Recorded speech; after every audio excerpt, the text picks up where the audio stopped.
Yes, people, I'm Shyam, aka Kush's dad, And I'm Jay, aka Jazae's dad. and welcome back to episode 2 of DADDYcation. DADDYcation.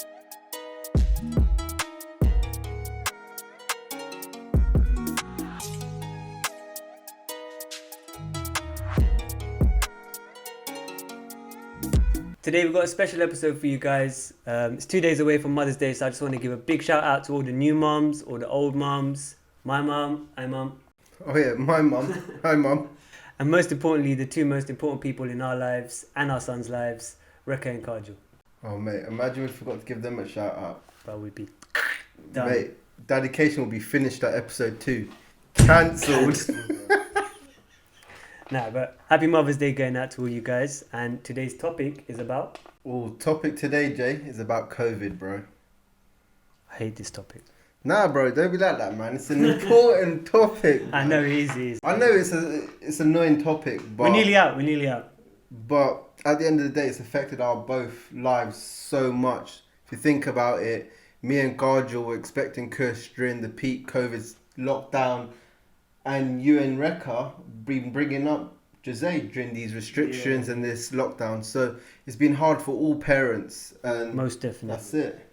And as we explained in our last episode, both the boys were born in the same hospital in West London, so we can do a bit of contrast and compare with both our experiences.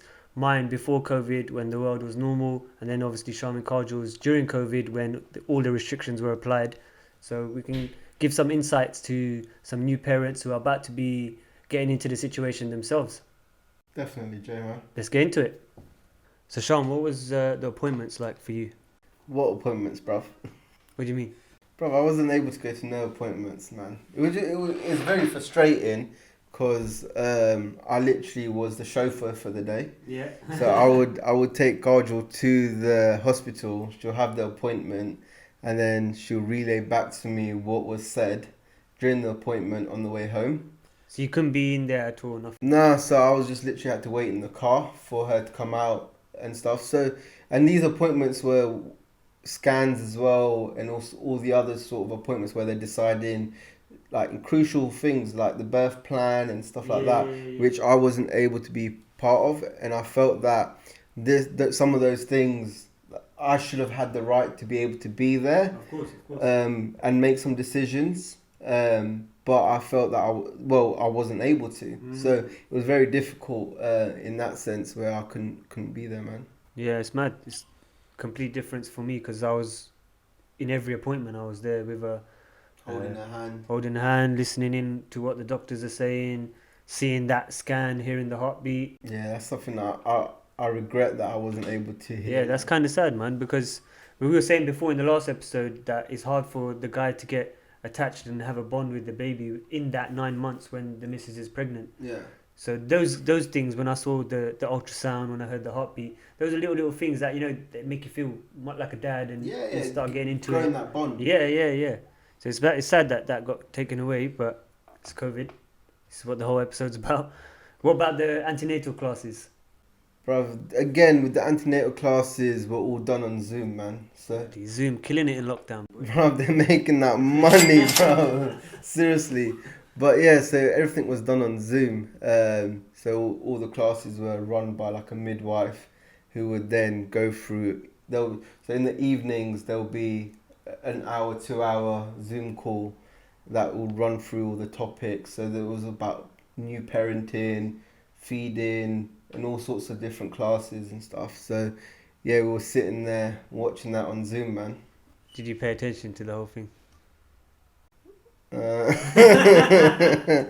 Come on, you as dads, you try to, innit? Yeah. But my attention span is not the greatest. And if you think about it, it's lockdown. I've been working from home as well, so I'm constantly all day calls, meetings on the computer, just watching that screen. And then in the evenings, I've got to open up the laptop again and jump on another Zoom call, which then if you're on a laptop all day, all night, you're not gonna take it in as well as you probably would in your sense, where face to face. Yeah, when I went into the class, so you're there with all other couples.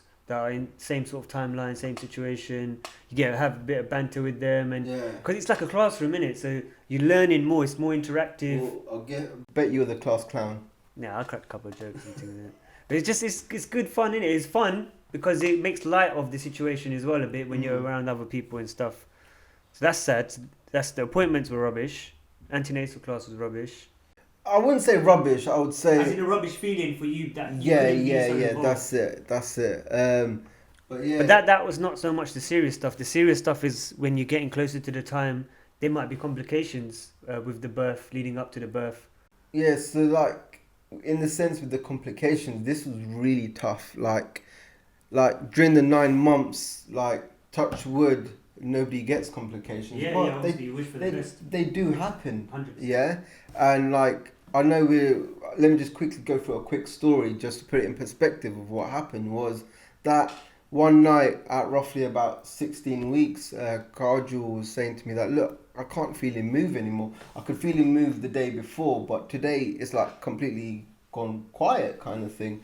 So she's like, number one advice I would say to any people going through the same process of like being expected mums and that. If you see anything wrong, feel anything wrong, your gut instincts, go get it checked out. Yeah, 100%. Seriously, 100%. Go get to it the checked hospital. out. Make sure that they give you the A to Z Health check. MOT check and everything. Yeah, man. But yeah, it's important. It's important to go. Don't feel like you can't go or you don't want to go. And you don't, because the thing was with God, she's like, I don't want to be a burden on them. Nah. And it's COVID. I'm scared to go to the hospital because it's COVID and everything. I go, listen. At the end of the day, you need to do what's right, and For the little one. yeah. And at this time, what was right for us was to go to the hospital. So obviously, we've gone to the hospital again. I can't go in with her. So because she was in that boundary of between 16 months and just under 16 months, they said, look, the maternity ward, you can't go to the maternity ward, you have to go to the A&E. So we've rocked up to the A&E, I've dropped her at the door, and then she's gone in, and this is the story that I've heard when she's come back out, because obviously I wasn't able to be in there with her. So she's come out and started crying and started telling me that, look, they couldn't find the heartbeat. And I was thinking in my head, what do you mean? And that's when I got really emotional, yeah? And I was like, what do you mean? What do you mean? Like, tell me, like, what do you mean? And she goes, oh, I went in and the nurse was trying to use what they call the Doppler machines? Yeah, it's like ultrasound. Yeah. So they tried to find the heartbeat using that and they couldn't find it. And I go, so what happens now? Like, and I was really sad. Like, I was upset. I was nearly in tears. Yeah. And she goes, no, but then she's told me to come back tomorrow because they're not sure if the machine's faulty. Or It can happen, yeah, so but it's can't be easy. Yeah, and then so I'm like, I always think positive. So then I've come back and then I thought in my head, okay, so the machine could be faulty. So that's okay. So we'll come back tomorrow and we'll get it properly checked up because it was quite late at night. Yeah. But what upset me the most about that was the fact that I wasn't able to be in there while Garjul was getting this sad news. I wasn't there to be her support. I wasn't able to comfort her or anything because it must be really tough to hear that regardless if the machine is faulty or what's going on with the machine. So like it was difficult, man. Some women like rate them and everything because they might be on their own in situations like this and they just have to deal with it, and power to them for that. And then for us, I don't know, Mrs. had similar things, complications and that, and I think me being there with her was reassuring for her that, you know, we're in this together kind of thing, even though the missus go through all the major issues and major physical changes and everything like that, all the panic and that happens within them. But I think us being able to be there does make a difference. So for you not allowed to have that opportunity, it must be difficult for you and for God. Yeah, and for me it's difficult, but I it's more about God. Yeah, in your head you're worried about her. Yeah, it's more about her. But yeah, then that sort of brings me on to sort of the day of birth, so with that sort of process. So on the day that because it was elective C-section, so on that day, the midwives told us a few days before that, look, come to the hospital at 7:00 in the morning and be prepared to wait around in your car for a few hours maybe. So did you pack things for the car? Yeah, man. So we've packed all the snacks, packed the Jaffa cakes, we've packed all the food, drinks, and everything. iPad, Nintendo DS, the lot. Everything's been packed up. Yeah. So we got to the hospital. Obviously, me being the cheapskate I am, I've parked outside the hospital because I'm not. If I'm going to be there for a few hours, yeah. If I'm going to be there for a few hours, I'm not going to be That paying hospital that. car park is expensive. I ain't gonna lie, boy. So I'm not going to be paying that. So then, obviously, but it must have been 8:30. So I've been waiting for about an hour. God was like, look, I really need to go to the loo. So I'm like, okay, let me pull up to the front of the hospital and go inside the maternity ward and ask if you can use the bathroom. She goes, yeah, but would they let me? I'm like, of course they will, man. You're VIP here right now, isn't it? Yeah, That's boy. it. So she was like, okay. So then she's gone in, and then I'm waiting in the car to then bring her out. And then I get a phone call and say, oh, they're taking me in now. Yeah, she goes, they've just called me on my phone and said, look, come in now. And I'm already in, so can you quickly go park the car, bring all the bags and everything? I go, but where are you going to be? How do I know where you're going to be and stuff like that? So I'm panicking a little bit like, okay. It doesn't give you time to get settled. You're in and out. You don't know where you're going. Yeah. And I'm like, is he going to let me? Are they going to let me in? Because they have security outside the doors of the maternity wards and stuff. So she goes, no, the security is going to let you in and show you where I am. So obviously I parked the car, went in. And obviously, when you go in, they do all the temperature checks, make sure you're COVID free. Yeah, that's it, COVID free. And then so they took me to the preparation room where Garja was being prepped for her C-section. Then there's me having to get all the scrubs on with the mask and everything. The whole time, you have to wear PPE and mask and everything. So then you're getting prepared. And then the C-section happens. I won't go too much in depth to that. But then once he was born, we went back to the recovery room, and then Garja was there recovering, and the little one was by her side, and I was able to sit there. And this recovery room was being shared with another person, so you got another person there with you, but obviously they're in their sort of behind their curtains in their section, and then literally straight after that. I was told an hour later, I was told by the midwife, look, you're going to have to go home now. And I'm thinking in my head, like, he's just been born. I want to sit here, I want to watch him. Yeah. And Garja's not feeling well. She's just coming back through with the anesthetic and all the painkillers and everything. And she's not feeling too well. And I'm like, I need to be here to help her.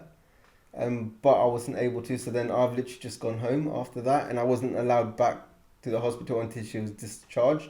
That's crazy, boy. And she was discharged 3 days later, so I was So 3 days you couldn't even go back to see your son. Yeah, I couldn't see him, couldn't visit, couldn't do nothing. The only thing I could do was rack up a bill on FaceTime and just sit there FaceTiming them. And well, you got to make the best of the situation. So that's what you could do. That's what you could do. It's a good advice for anyone who might go through the same situation. That make use of the FaceTime. If you're going to appointments, put the two phones on. So you could maybe do walkie-talkies, man. Walkie-talkie situation, and you can listen in on the conversation. It's mad because the whole thing you're describing is completely different for me. I was there every minute, every hour of every situation in the hospital, bro. All the appointments, all the complications, I was there. The night before the birth, I was there. I stayed overnight. Yeah. And then after the birth, I wasn't ushered out quickly. I could stay as long as I want. I practically live in there, boy. Yeah, man. So it is a big difference between both. But like coming home and home life has been really affected as well. It's probably quite similar for both of us in a sense, because not many people nobody can come home, visit the little man, welcome him to the world, throw him a little party, bring him gifts. So I was lucky because for the first year of Jazae's life, basically, we had all that stuff because COVID wasn't in flow then. Yeah. So he's his first, 7-8 months maybe. He's just free, man. There's loads of people coming around the house. So the midwives come to the house, and that's important because after the birth, the midwives come and they help you adjust into home life. They're teaching Rekha how to do breastfeeding properly. They're teaching us like how to wrap the baby, keep the baby warm, and things like that. So all that kind of stuff you didn't get either. Yeah, so that didn't happen as well. We did have one visit from one of the midwives, and that was probably about 3 weeks. No, I would say about 3 weeks after he was born. But even that was a very short visit where they would stay about 2-3 meters away, and they won't show us much because obviously they don't want to get near us or get near the little one. So it was just one of those visits to just see if you're okay. Socially distant. That's it. Just a little chat it was. So I think that's what is to be expected from now on. I think the main thing with the whole coronavirus and the biggest difference is it takes some of the humanity out of all the processes, and unfortunately the guy is the one that's going to have to take the hit on it and be out of the picture on this while the missus might be going through things alone, you're away from the picture, and all stuff might be going through your head. But I think how you and Kaja dealt with it was quite good, man, so should be proud of that. Cheers, man. But yeah, at the end of the day, that's all we can do. It's the situation, and I hope this sort of helped up and coming expected parents on things that you might have to expect. Yeah, what you can expect, what you can do to try and mitigate against any of those things, and hopefully things might change and get better for anyone going into the process now. But just something to keep in mind, that there is going to be a lot of distance, there's going to be a lot of situations you might miss out on, so try and make the most of it, and just stay positive, guys. We're going to get into some questions now, so hopefully see where I'm going with that. Alright, guys, let's go. Question number 1. How did you find the first night after the boys were born? Go for it, Jay. It was mad, man. Party central? Party, man. It was like a party atmosphere, because there was a wedding going on in the family as well at the same time, so a lot of people were about together, and it was just a crazy moment, man. It's so hard to put into words and things, but yeah, it was a good time for me. That's good, man. Well, first night was quite sad, I'll be honest with you. It was quite lonely, because obviously Garja and Kush were still in the hospital. All I could do was FaceTime, get pictures sent to me. So it was quite sad in that sense. But at the end of the day, I have to think positive that he's going to be born. He's born healthy. Yeah, he's healthy. That's the main thing. And he's going to be home soon. So I guess that's it shows the difference, innit? Yeah, it does, man. It does. So next question number 2. What is one thing you want to do with Kush and Jazae once you come out of Corona? I want to go on holiday. Where you want to go? Where do I want to go? I've been lucky enough to take him Tenerife twice, so we won't do that again. I want to go to Jamaica, man. Yeah? Show him where you and Rekha got married. Yeah, man. Introduced to some jerk vibes, some Bob Marley. Some happy vibes, man. Yeah, man. Definitely. That's it. Jamaica, we coming. But yeah, what are you saying? Mate, I'm just excited to do everything, man. Honestly, we've been in lockdown. I couldn't do nothing with him. I really want to teach him how to swim. I really want to go swimming classes with him. But I've seen those videos where they just chuck them in the deep end. Chuck them in, bro. Have you seen those ones, man? Nah, that's crazy. I'm not doing that, man. I think that's how my mama taught me how to swim. Yeah, man. Bruv, I'm not doing that, man. I'm gonna jump in there nicely with my armbands on as well. Nah, but yeah, I'm excited to do everything, guys, man. I haven't been able to do much, but once we're out this coronavirus, I'm doing everything with him. So keep it locked on this channel. You're gonna join me on that journey. We're gonna see everything. You're gonna see it, man. So what's up next? Next question. Do you feel like you weren't able to bond with your unborn child because you couldn't attend appointments? We've sort of covered this already in the chat, but I did feel that way. As Jay explained, that going to these appointments does help you grow that bond, and not being able to do that does affect it. It, man. So, 100%. Let's go on to the next question. What was it like knowing you can't go to the appointments or scans to see your bubba for the first time? So this is quite similar to that last question that was just asked. But one advice I would give is me and Kajal did use a private scan company called Window in the Womb. That is, I love that name, Window in the Womb. Bro, it's a good name actually, isn't it? Name, Bro, it's a good option for people if they do want to if the guy wants to get more involved. Yeah, things like that. The good thing about using them was they allowed your birth partner to come into the scan to be able to hear the heartbeat. They would give you a scan in 3D, 4D, 2D, any D you want, bro. Stickman, everything. Yeah, everything, man. But yeah, they're not sponsoring this channel. They're not sponsoring this video. Get in contact with us, man. Yeah, we're plugging you hard. We're happy. But yeah, I would recommend them. Really good company, very professional. And it did help me build that. That did help me build a bond. Yeah. And it makes a difference, man. It makes a massive difference. Man, it did. So next question: do you feel like there is enough support post-part? Jay, what does that say, brother? Postpartum for new dads. Sorry, guys, man, I couldn't read that one, man. You get there one day. One day. Yeah. So I'll let you start that one off, Jay, man. I think prior to all this COVID stuff, because the guys are going into the hospital with the missus and they're going to all these appointments, so you feel more involved, and if there's things that you want to ask, you probably ask. But I think at the moment, how it stands with how guys are disengaged from everything and kept away from everything, it could make you feel kind of worse. And mental health throughout pregnancy for the missus and for the guy, it's an issue, man. Like, people don't know how to deal with becoming parents. So any advice you can get, even if it was a leaflet or anything like they could give you right now, it would. I'm sure it would help. Anything, information how to support your wife better and things like that. It's all gonna help. Yeah. Touching on that as well, I would say that going back to that original question, I don't think there is enough support, because this lockdown and this COVID has put a lot of trauma. Like, it is traumatic for the mothers to deal with all of this by themselves. All the appointments, like we explained before, all the concerns that they might have and stuff. It's really difficult for them to go through that by themselves. And it's also really difficult for the fathers feeling disengaged. The word that you used was really important. I do think that's very true, that they feel disengaged.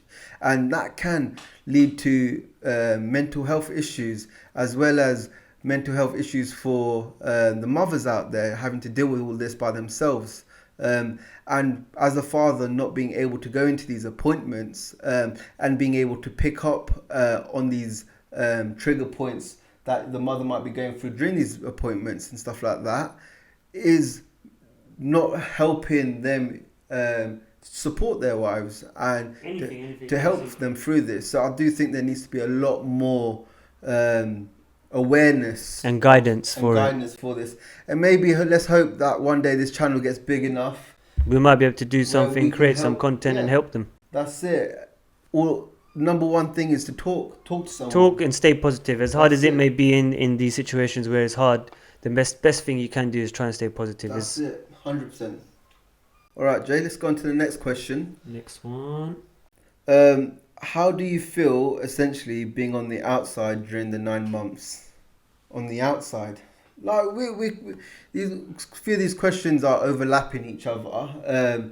Again, like I wouldn't use the term on the outside. Like we were saying before, it's not having that bond. And as we explained before, yeah, it's tough, it's difficult, but just get through it, guys. Think positive.